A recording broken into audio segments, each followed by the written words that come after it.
Welcome to the Grit and Grace podcast, where real conversations meet real growth. This is the place where we lean into life's challenges with grit and rise above them with grace.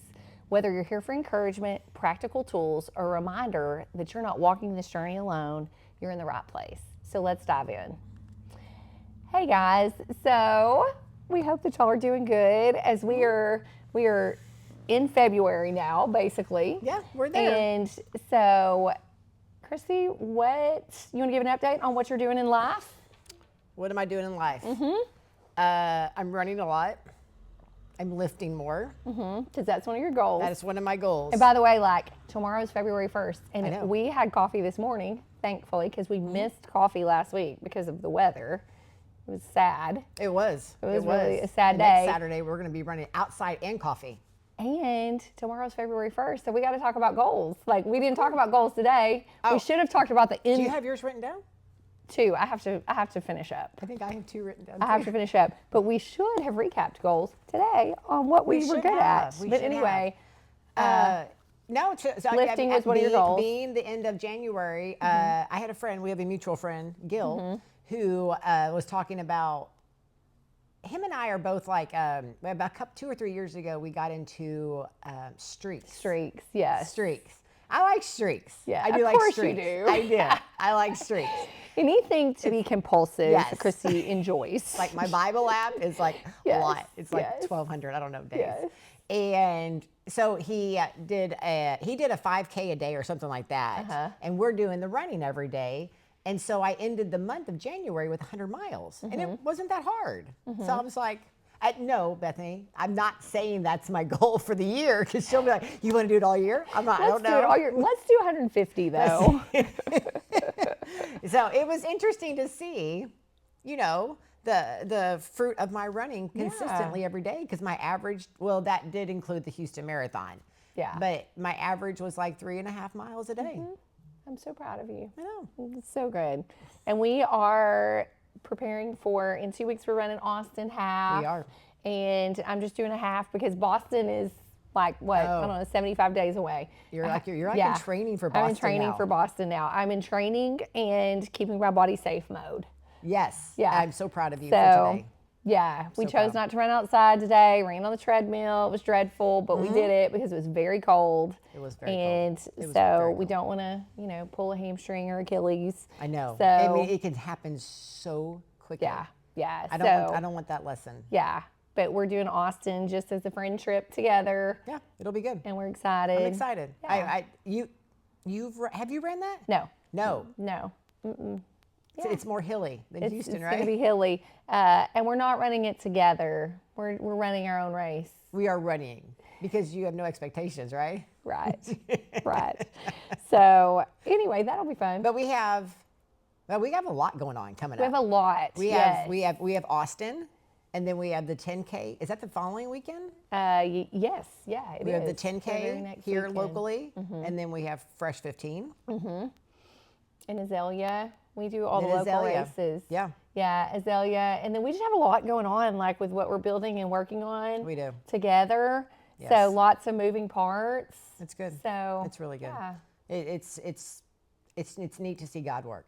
Yeah. It really is. Just my daily prayer. It's the people that they bring into this office and the conversations we have and how grateful they are for what we're offering it's such a blessing. That because you have people drive A long way. a long ways Yeah. to come to Grace Wellness. Yeah. And it kind of goes into our topic for today because today we're going to talk about, it's February, Valentine's. I love pink and red together. Everything about Valentine's is appealing. But we're going to talk about loving your body while wanting more. And this is a really good topic, especially I tell patients all the time, Christy and I, our heart is for the mom, the grandma, the person that maybe has not prioritized themselves. Yes. And we even say this because we're really good friends, and we'll be critical of something, just like this morning. We'll be critical of something about ourselves. And so it's almost like a paradox to love your body while you want something different. Yeah. And really, It's part of, we never want to be stagnant. We always Yes. have goals. You've never arrived. It's like your walk with the Lord. You've never arrived. Like, you are always growing. Yes. And if you're not growing, then you're declining. So Yep. that's why I'm always setting goals. You're always walking. You have to walk with God. And so it's kind of this topic Yeah. that can you, or how do you love your body, but still want something more? I know. Yeah. And I mean, and it's sad because people feel guilty for having that desire, you know. But I think I had 2 people this week in my office make the comment that they have decided that 2026 is their year for them. Yeah. And I don't know if we've mentioned this on a podcast before, but it's like, you and I, with the impact that we're trying to make, we need more than a month.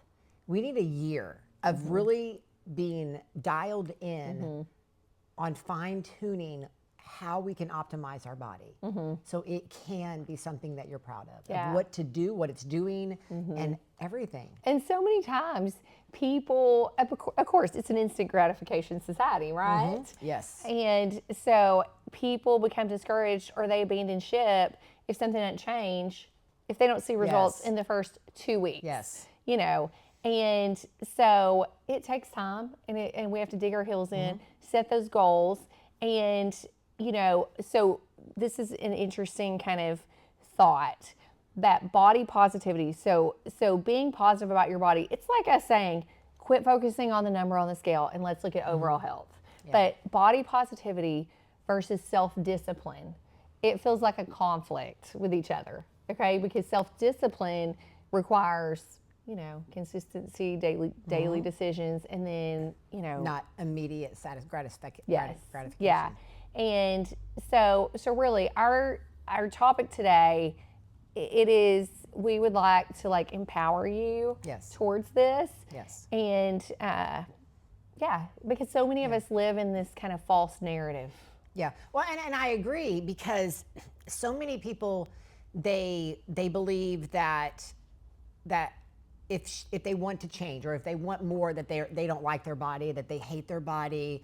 And it's I teach people to love their body of where they're at, but constantly be better, strive to be better. Because if you literally almost let up off that gas, you're going to fall prey to falling in line with everybody else. And the majority of people, it is sad to say, are going to coast and do instant gratification. Yeah. They are not, they may not have goals. They may not want the self-discipline. Right. They may not want to make the changes. And if you let up, Yeah. it is you just giving up on yourself. Yeah. And that is one of the saddest things that I see people do, is I'll hear people say, you know, they go to a party. Well, I'm going to have to eat this or drink this because I'm at the party. Well, tell me why. Yeah. I really don't understand this. Yeah. You know, your body is worth more. You are worth more. You're worth the investment of what you're going to do. Right. Well, and, you know, to love your body doesn't mean that you stop trying, but you stop setting goals. So there's kind of 2 sides of the coin, that if you want more, then you hate your body. No. Yeah. And then if you love your body, that you're not trying. And neither one of those are true. No. And that creates shame. It's kind of like the whole comparison is the thief of joy kind of thing. It can create a cycle of shame. It can paralyze you from moving forward. And it can also create burnout in coming up with a plan. And then that impacts long-term health. But with what you were saying about being different, and that so many people, you know, bottom line is we need to be aligned. We're doing a Bible study about alignment. And when you were just saying that about the norm is everybody's going to eat this way, everybody's going to drink, everybody's going to do this, that it's so important that you're aligned with somebody that does set goals. We talked about this morning, that when you're around certain behaviors, it normalizes them. And so same thing, you know, even if it's you hate your body and your friends hate their body. And so then let's just eat and drink and go eat Mexican food, you know. Exactly. But like that can go into every area of your life. Yeah. And you just have to remember that you just need to be on the path. You have to be on the path. Hopefully you're linked arms with somebody that is also on that path, that is a role model, an accountability partner, someone that holds your feet to the fire. Yeah. You know, but the biggest thing that you have to do is respect the body that God gave us. I had a client come in this week that said that she was convicted because God created this temple and the way that she's been treating it. And she said she had a good conversation with God, and I said, I'm glad that you heard that. But again, you have to give yourself grace. Yeah. You have to know, do not do an overhaul of everything immediately, because it's not punishment. You cannot punish what you've been doing the last 10 years to make an immediate change to think it's all going to get fixed right away. Yeah. You've got to take those steps. And hopefully you're going to surround yourself with people that are on that same path with you. But the biggest thing is respecting your body. Yeah. And doing things that are going to honor that body. And then kind of reframe your mental conversation that if you love your body, that does not mean you're settling. And if you want more health-wise, fitness-wise, spiritually, you're not dissatisfied. You just want more. Like, that's just setting goals. And like, I think about us, our friendship, like, I'm happy to set a big goal for you and you are happy to set a big goal for me, and then we will hold each other accountable. And so, you know, that's, you need that kind of accountability. You do, 100%. So what does loving your body look like? What does it look like to you, Christy? Loving my body to me means my anchors, my morning routine, my daily fitness, my time with God, everything. I mean, it really, that is what honoring my body is like. That I am. It's an anchor in my life. It truly is. I can't imagine not starting my day with something physical. Yeah. So, no matter what it looks like. Yeah, that you feed your I body know well. what I'm going to eat that day. You fuel spiritually and physically. Oh, look at you. Yeah. Look at you. And emotionally. Yep. Like, those are all our anchors. They are. And then we should listen to the signals that our body gives us. Like, that's a way to honor your body. If you're tired, I mean, I take a power nap on the weekends, you know? Yes, you do. So listen to your body. If you're like, I'm just tired, you know, that's okay.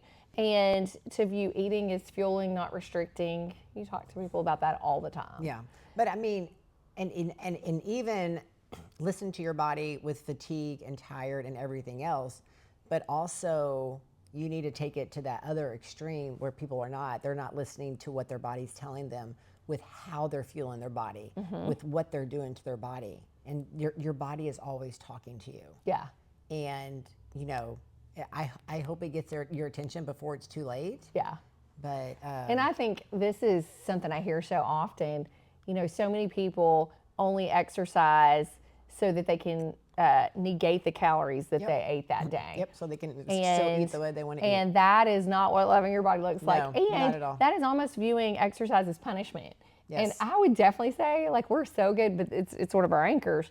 But we view exercise as a gift. 100%. Like, we are thankful. We view the training, the start line, the finish line, that's a gift. It is a gift. So, but it's a change in perspective. Yeah. It's a mindset shift. Yeah. I mean, it is. I mean, just the fact that my body can move and do what it needs to do and perform well and get up. Yeah. Do I have aches and pains? Yeah. Yeah. But do we still show up? Yeah, we still show up. And then, you know, I see this all the time, that do not lie to yourself.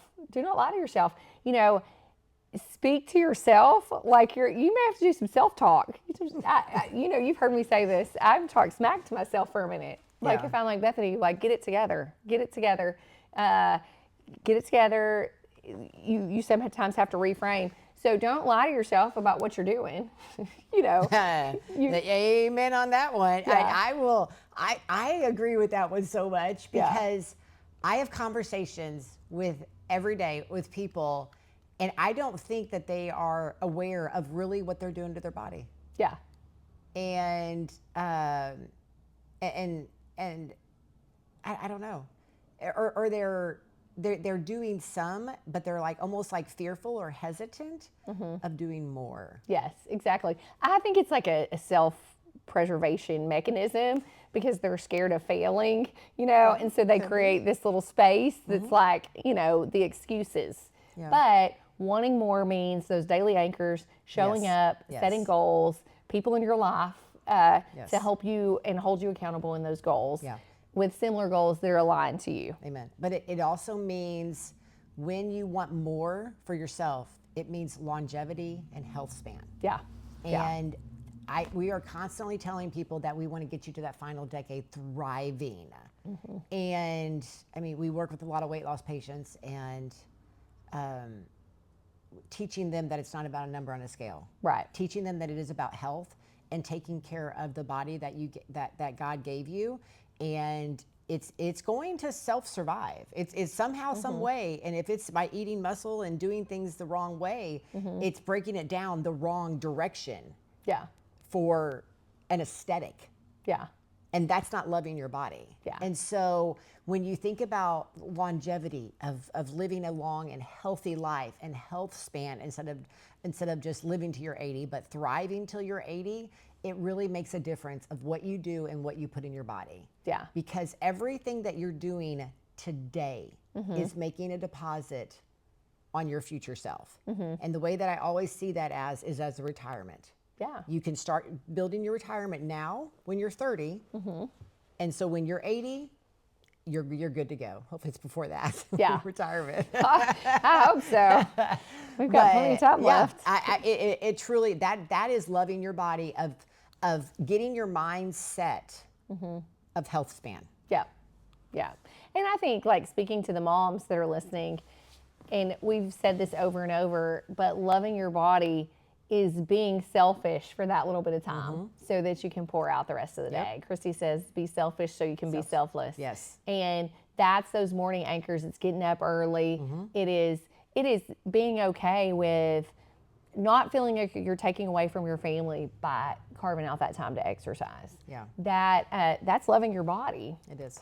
And when you love your body, you gain more confidence. And I deal with a lot of women that they have the desire to love their body with strength training, because they understand the importance of it, and they're listening to us and they're watching us, lead from the front, right, and be strong women.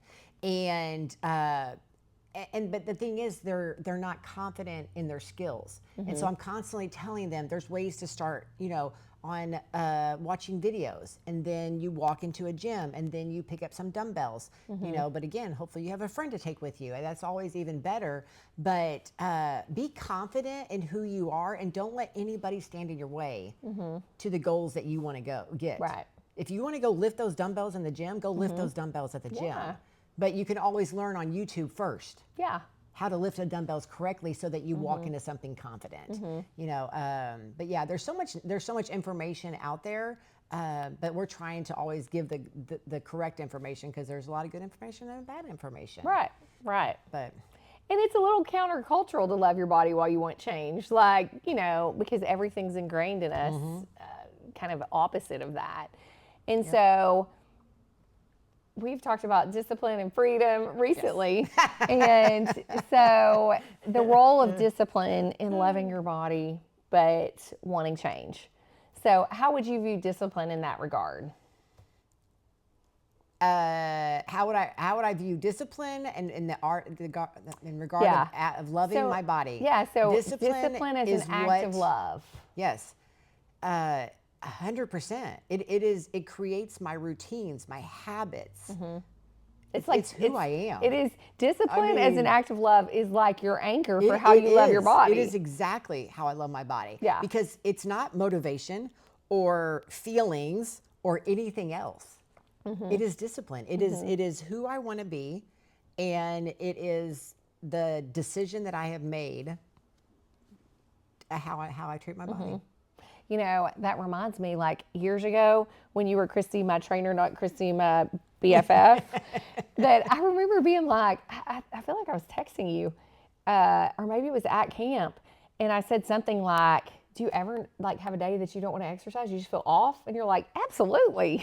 I couldn't imagine that you did, but we still do it, you know? Yes. So that it's consistency over intensity. Exactly. And 100%. in that consistency, day after day, compounds. Yes. And then you do see change. You do see change. And the fruit of your labor, and it might not be linear. I say that all the time, that weight loss isn't linear. Like change may not be linear, meaning there's going to be some of this, but that's okay because the net is good. You know, the net result is good. Exactly. And then like that structure in your day, the anchors, the getting up early, the prioritizing, you know, what we eat or exercise, that then creates freedom, right? Yeah, 100%. And, but again, the structure is created because of the identity that you've created for yourself. Right. So that you've created that morning routine. You've created, you know, your, just like you said, I'm being fed by the word. I know what I'm going to eat that day. That's how I tell so many people that, especially because we're always talking about the importance of prioritizing protein, so that the muscle that we're trying to earn is not wasted away because you're not eating protein. But you have to prepare protein. Right. You cannot just open a pantry door unless you're going to open a can of tuna fish. Right. And do that. And so that structure of my morning routine knows that I'm going to be cooking my eggs with my sausage and grabbing the meat that I cooked last night to put in my lunchbox. Because I can't just get up at 6 a.m., leave the house at 6:30, and everything's going to be done and get home at 6 p.m. Right. There's no structure, and that is not the identity that I've chosen to be. Right. And so you have to choose who you want to be and create the structure. Yeah, to go and be along with disciplined. that. Like nothing happens without discipline. And this is one of the areas where people get stuck. Yeah. And some other areas is that people can get stuck is that they wait to love themselves before they'll start. Well, that's like waiting to have kids until you have enough money, you know. So you have to start. Yeah. The power of pushing start was our first podcast of this year. So you may be like, I don't love anything about myself, but I'm about to start. Yeah. And there's so much to be said for that in every area of life. Yeah, I agree. And the other thing that you have to think about is people get stuck because they think if they mess up one time, or if they're failing at something, or they haven't ran their mile yet that they want to run, or it's, you know, they're stopping, it doesn't matter. Yeah. That's feedback. Yeah. That is information, and you just have to tell yourself that I'm going to get better. Right. I will do better. Right. And it's not failure. Right. And I think I shared this on the podcast. I had a patient or a client that was talking, and she was like almost like a little upset with me because I said that's not failure. She thought I was coddling her. You remember she was saying that, don't you? Know? Christy does not coddle people. I do not coddle. And I was like, no, you didn't fail. It's just don't repeat it. I don't love failure, but I love the lessons that I learned from failure. Right. 100%. Right. And when mostly it's women, when they say like on their 49th birthday, I'm 25, I'm thinking, I'm not going back to 25. There's a lot of lessons learned. I do not want to be young and dumb again. Yeah. I love being 52. Yeah. I have learned a lot of lessons. I have learned, my body, I feel like is in the better shape than I was when I was 42. Yeah. Because I have learned how to love my body in a way that's keeping it healthy for longevity, and is performing well at a high level. At a high level, that's right. At a high level. That's right. You know, I can relate it to running. So, go back and listen to our grandma's marathon recap is what I think about with this. Real? Okay. Is that you've got to learn from your mistakes. Oh, yeah, okay. So that was like our hard race that was bonked, that, you know, I was going to qualify for Boston. Christy was going to run the whole race, and it did not happen. Nope. And I did view it as failure for that long. But then we were like, let's not repeat it. Yes. Let's not ever do what we did again. Oh. And let's learn from it. And I think I told you this recently that I'm like, or maybe I told my husband, every runner's had a race like that.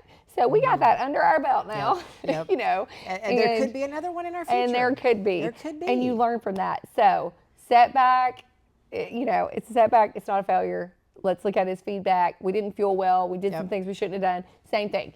Same thing in life. 100%. That really, like, I mean, it's like parenting. It's like marriage. It's like everything. We regroup. It's running a business. Yes. We regroup. What can we change? And let's move on. And just like you said, parenting and everything is, you can't compare your journey with somebody else's. Right. Oh, Right. I mean, you have to put me in my place sometimes, because I'll do that. Yes. Because I am a different mother and grandmother, and you know, and Yeah. I am who God made me. That's right. I am who God made me. I do put you in your place about that sometimes. You do. I'll get in my feelings sometimes trying to compare myself to other people. Yeah. And I'm like, Christy, that's not who you are. That's not who I am. That is not who you are. And So my kids love me. My grandkids love me. Everyone still loves me with we who I love you. am. We You love know. you. So don't And get stuck. Don't get do stuck. not get stuck. That is like a huge pitfall. I believe that's a foothold of the enemy to get you stuck and get you hung up and get you in your feelings and not happy with who you are. Just like you said, comparisons. It's a thief of joy. It's a thief of joy. And It we're is. preaching to ourselves. Like, It we is, struggle with some 100%. things. We struggle with some things every day. Every day. And I was thinking this with that last comment, but this is the grit and grace. It and is. grace for yourself, you know, is the definition of grace related to God's grace is it's God's unmerited favor. Well, it's like give yourself some grace. Yeah. That you don't have to be perfect. Maybe you did yell at your kids yesterday, or maybe you did blow it on your diet, you know, and fueling your body. Well, start over. That's it. Don't waller in Next it. meal. Amen. Yeah. It's Don't the next waller meal. in it. Do better. Yeah. If you mess up at breakfast, don't say, "Oh, the day's over with. I'm just going to eat whatever I want the rest of the day." No, Yeah. you have a next meal. Yeah. But- Meet yourself where you are. Yep. Yeah. And But even though, yes, grace is so important, you have to give yourself grace, but don't lower your standards for that grace. Yes. Grace doesn't give you permission to lower your standards. Yeah. And so you've got to allow for rest, recovery, course correction without quitting. And we all make mistakes. Yeah. We constantly Yeah. have to give ourselves grace. Yeah. But that doesn't mean you don't love your body. Right. That doesn't mean you're not on the path. Yeah. That does not mean I'm striving to have a long health span. Yeah. That just means I'm human. Yeah, And I'm you're fallible, human. and I am a sinner in need of a savior. Yeah. And you know, it's we talked about this in mindset, I think, but to have some armor too, and maybe that is like your scripture that you're fearfully and wonderfully made or whatever, to remind yourself, because that, like, it's okay to talk to yourself, get yourself straight, talk smack to yourself. Yeah. I'm fearfully and wonderfully made. I'm going to love my body, and this is what I'm going to do. Yeah. And I'm going to start over. Yeah. Well, You know? yeah, I mean, it's almost like that book that you gave me of scripture to just keep me grounded when my thoughts can Yeah. be distorted and I want to doubt myself. Yeah. Bethany wrote a journal of scripture that I can always go to, and I've been adding to it when I'm in the Word, and I get things that are speaking to me, and it's about grace. It Yeah. really is. Yeah. And I think of this so much in loving your body while wanting change. I have 4 girls. Yeah. And Yes. we as moms or grandmas, we do not want to model that self-hate Oh, to our yes. kids. Amen. And I know we're all guilty of it, whether it's standing in front of the mirror, the way you look in the swimsuit or whatever. But don't do that, I you know. know, because we are all different, and health should be our overall goal, not the number on the scale. Yep.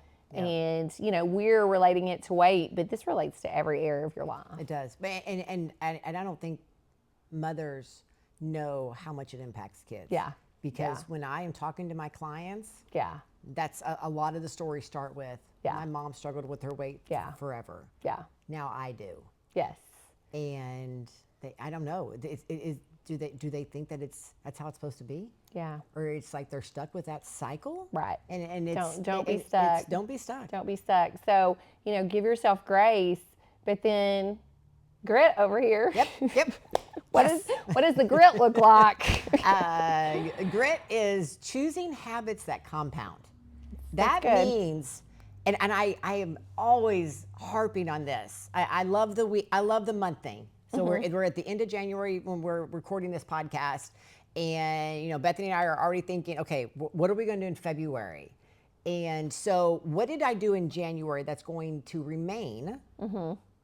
It's running and push-ups for me, and it's running and push-ups for you.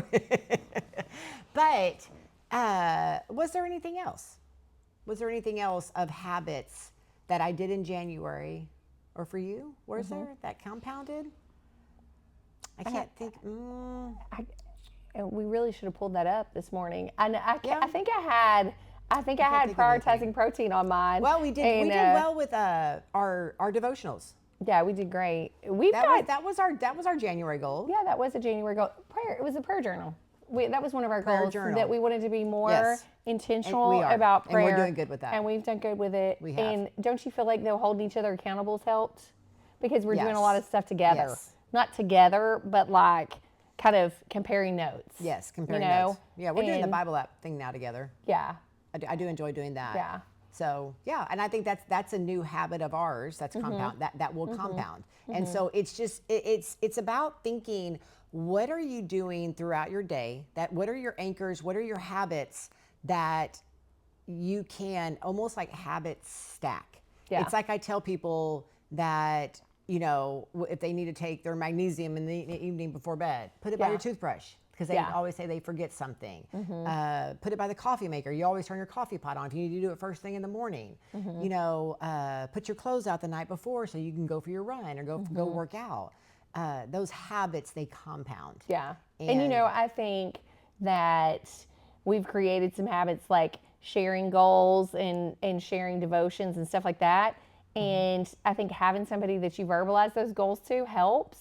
Because like if my goal is to be more intentional with time and I haven't followed through with what needs to be done, then you might be like, hey, wasn't that one of your goals? Yep. Ouch. Yes.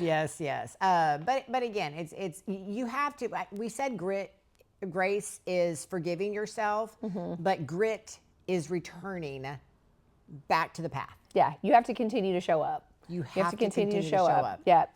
So, the bottom line, the big takeaways, I think you should get up every day, have your anchors like what we talked about, and then say, okay, what does my body need today?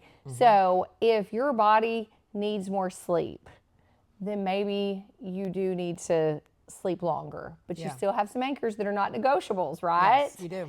And then build habits that support your future. Is staying out too late, staying up too late, is that going to support your future? Nope. No. I think of this is convicting, is saying yes, is overcommitting to good things going to support your future? Yep. Maybe not. True. Maybe Very not. True. And then look at habits, track progress beyond the scale. Because the scale is not the barometer for success. No, in not life at all. or in health. And then celebrate strength and recovery and consistency. Yeah, I agree. I agree with all that. And just like she said, like if you need more sleep, it does start the night before. Go to Yes. bed earlier. Yes. And you want to make sure that the words that you're saying to yourself, you're saying so many words to yourself, that mental mindset is playing a huge role in your success of what you're doing to your body. So think about saying, instead of saying, I don't punish my body, say, I partner with it. I am treating my body with respect. And say, I pursue growth because I value myself. You are worth it. And I constantly tell people, you are worth more than going to that donut store and eating donuts every morning for breakfast. Right. It's not serving you well. And another language is progress doesn't require self-loathing. Words shape behavior. Your words, it does. And it's almost like we talked about in our Houston podcast. What are we saying when we're running? We're thankful. We need to enjoy this moment. And I really work on that. Yes, I'm going to have some moments like, why do I do this? But I constantly, the good outweighs the bad. Yeah. Yeah. The good, in my mind, the devil tries to get a hold of you, but don't let him win. Don't let him win. Yep. So it truly is a mindset shift. And like I said, it's countercultural to love your body while wanting change. But one thing that you could tell yourself is, I love my body. That's why I'm going to take care of it. That's why I get up every day and exercise and fuel and plan meals and all those things. And that you need to move forward with progress, not self-hatred. Yep. Self-hatred gets you nowhere at all. I agree. So, I agree. you know, this is your Valentine podcast. Love your body. And anything you want to add? I mean, you are given one body, and it makes me sad. It truly does make me sad that so many people so young are not taking care of their body. Well, it's kind of like what we say, that people don't even know how good they should feel.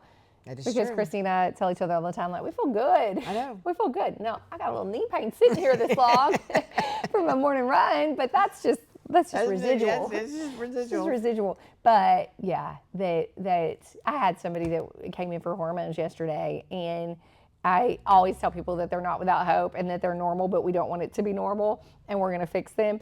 And she like nearly started crying, and she was like, you just are led to believe that like it's just a steady decline. And I think so many, especially women, feel that way. Like you're kind of at your peak, then you start having kids, and then it's just like a steady decline, and we don't take care of ourselves, and we don't prioritize ourselves.